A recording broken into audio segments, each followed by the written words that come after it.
प्यारे बच्चों, good morning. कैसे हैं आप? आई होप सभी अच्छे होंगे। चलिए समय व्यर्थ ना करते हुए अपनी विषय वस्तु को प्रारंभ करते हैं। लास्ट क्लास में जो हमारा टॉपिक चल रहा था वो न्यूमेरिकल्स चल रहे थे। विमेय विश्लेषण किया था हमने लास्ट क्लास में।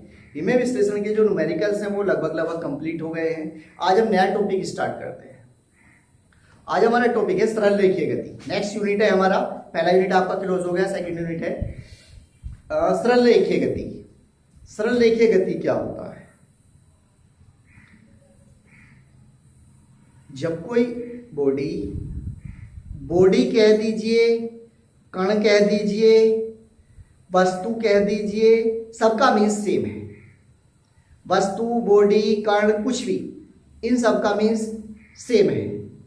क्लियर? तो जब कोई बॉडी, जब कोई वस्तु, जब कोई पिंड एक निश्चित सरल रेखीय पथ पर गति करता है, जैसे ये है, कैसी है? सरल रेखा है।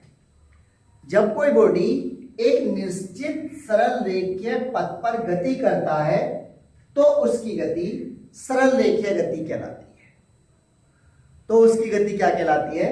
सरल रेखीय गति के। सरल रेखा से मतलब सिंपल सीधी रेखा, स्ट्रेट लाइन को हम, स्ट्रेट लाइन किधर भी हो सकती है एनीबॉडी, ये भी स्ट्रेट है, ये भी स्ट्रेट है, ये भी स्ट्रेट है, जो सीधी रेखा में चल रही हो, जिसके दो एंड्स के बीच का एंगल हमेशा कैसा रहे? 180 डिग्री रहे, ऐसी लाइन हमारी क्या कहलाती है? स्ट्रेट लाइन कहलाती है, सीधी रेखा कहलाती है। आप इसके कोई से भी दो एंगल, दो पॉइंट्स के बीच का एंगल देख लीजिए, इसके बीच का एंगल हमेशा कैसा मिलेगा? 180 डिग्री। हमेशा स्ट्रेट लाइन के किन्हीं भी दो बिंदुओं के बीच का आप एंगल निकालेंगे तो हमेशा कितना मिलता है? 180 डिग्री मिलता है। अगर कोई रेखा ऐसी है तो ऐसी रेखा क्या कहलाती है? हमारी स्ट्रेट लाइन कहलाती है, सीधी रेखा कहलाती है। क्लियर? चलिए अब बात आती है इसमें, गति किसे कहते हैं, मोशन किसे कहते हैं? जब कोई बॉडी समय के साथ अपनी अवस्था को परिवर्तित करती है तो वह वस्तु गतिज अवस्था में कहलाती है। जब कोई बॉडी समय के साथ अपनी स्थिति को परिवर्तित करती है तो वह वस्तु, तो वह बॉडी गतिज अवस्था में कहलाती है। क्लियर? अभी यहां थी, कुछ समय बाद वहां, कुछ समय बाद वहां, कुछ समय बाद वहां, कुछ समय बाद वहां, आगे आगे आगे आगे या पीछे एनीबॉडी किधर भी, तो वो बॉडी किस में कहलाएगी? गतिज अवस्था में कहलाएगी। आगे बात आती है किसकी? अब इस गति को हम पढ़ते कहां पर है? यांत्रिकी में पढ़ते हैं, मैकेनिक्स में पढ़ते हैं। अब यांत्रिकी किसे कहते हैं? विज्ञान की वह शाखा जिसके अंतर्गत वस्तुओं की गति का अध्ययन किया जाता है, यांत्रिकी कहलाता है, मैकेनिक्स कहलाता है। यांत्रिकी की वह शाखा जिसके अंतर्गत वस्तुओं की गति का अध्ययन किया जाता है, यांत्रिकी कहलाता है या मैकेनिक्स कहलाता है। क्लियर? अब मैकेनिक्स के अंदर ब्रांचेस दे रखी है। कौन कौन सी ब्रांचेस हैं? यांत्रिकी को मुख्य रूप से 3 भागों में डिवाइड किया गया है, 3 भागों में बांटा गया है। स्थिति विज्ञान, शुद्ध गतिकी, गति विज्ञान। स्थिति विज्ञान, शुद्ध गतिकी और गति विज्ञान। ठीक? स्थिति विज्ञान क्या है? यदि कोई वस्तु, यांत्रिकी की वह शाखा जिसके अंतर्गत बाह्य बलों के अधीन स्थिर वस्तुओं का अध्ययन किया जाता है। बाह्य बलों के अधीन स्थिर वस्तुओं का अध्ययन किया जाता है, स्थिति विज्ञान कहलाता है। मैकेनिक्स की वह शाखा जिसके अंतर्गत बाह्य बलों के अधीन वस्तु की स्थिति का अध्ययन किया जाता है, स्थिति विज्ञान कहलाता है। जैसे बाह्य बलों के अधीन होना चाहिए।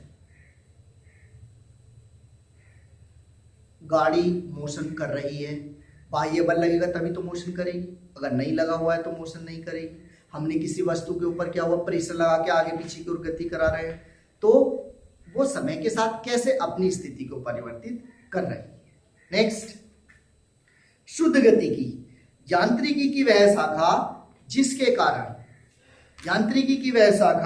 जिसके अंतर्गत गति के कारणों पर विचार किए बिना, गति के कारणों पर विचार किए बिना वस्तु की गति का अध्ययन किया जाता है।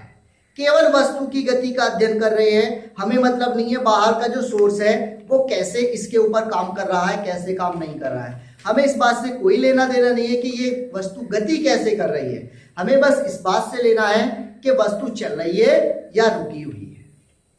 कौन चला रहा है, कैसे चल रही है, इससे मतलब नहीं है। बाह्य बलों की अध्ययन के बिना केवल वस्तु की शुद्ध गति का अध्ययन किया जाता है, क्या कहलाती है, शुद्ध गति की कहलाता है। क्लियर। नेक्स्ट, गति विज्ञान यांत्रिकी की वह शाखा जिसमें बाह्य बलों के साथ साथ वस्तु की गति का भी अध्ययन किया जाता है, गति विज्ञान कहलाता है।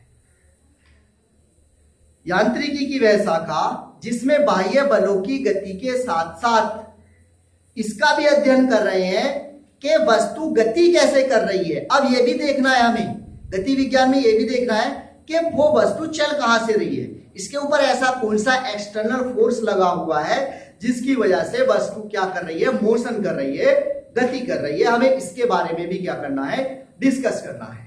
तो वो क्या कहलाता है, हमारा गति विज्ञान कहलाता है। बहुत आसान और सिंपल भाषा में लिखी हुई डेफिनेशन है, अगर ये भी समझ नहीं आई तो फिर कुछ समझ नहीं आएगा।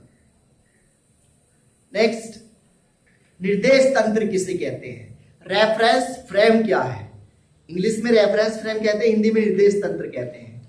देखिए, निर्देश तंत्र से मतलब है, निर्देश तंत्र वह बिंदु है जिसकी सहायता से वस्तुओं की स्थिति को निर्धारित किया जाता है, वस्तुओं की स्थिति को निर्धारित किया जाता है। जैसे मैं हूं, मैं एक निर्देश तंत्र का काम कर रहे हैं, हम एक निर्देश तंत्र का काम कर रहे हैं। हमसे आपकी दूरी 2 मीटर है, हमसे आप जो हमें सुन रहे हैं आपकी दूरी कितनी है, 2 मीटर है।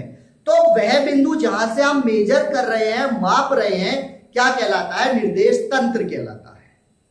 तो मुझसे माप रहे हैं, अगर मैं यहां से माप, इस पॉइंट से माप रहा हूं, तो इस पॉइंट से ए से बी की दूरी कितनी, 20 सेंटीमीटर। तो जिससे मेजर किया मैंने 20 ए से मेजर किया, तो ए पॉइंट क्या हो गया, मेरा निर्देश तंत्र हो गया। क्लियर। नेक्स्ट, आगे निर्देश तंत्र 2 प्रकार के होते हैं, जड़त्वीय निर्देश तंत्र, अजड़त्वीय निर्देश तंत्र। जड़त्वीय निर्देश तंत्र, अजड़त्वीय निर्देश तंत्र।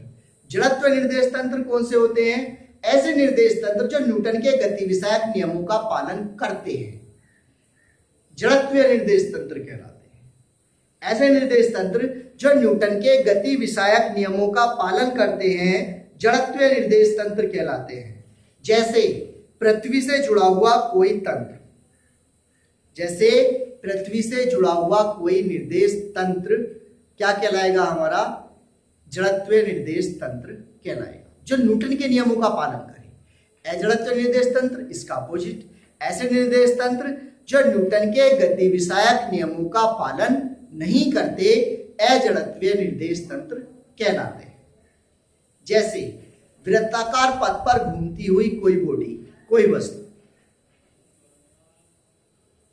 वृत्ताकार पथ पर घूमती हुई कोई वस्तु, ये अजड़त्वीय नियम का एग्जाम्पल। क्लियर। चलिए, आज की क्लास में इतना ही, नेक्स्ट क्लास में फिर से मिलते हैं। Thank you. इस वीडियो को रिमाइंड करके देखिए 3-4 बार, तब समझ आएगा। 10-10, 12-12 मिनट के वीडियो हैं, इन्हें देखिए। पहले नोटबुक, पहले इसे लिखिए जो आपको बताया गया है, फिर इसे वीडियो को देखिए, तब आपको समझ आएगा। ठीक, चलिए, थैंक यू।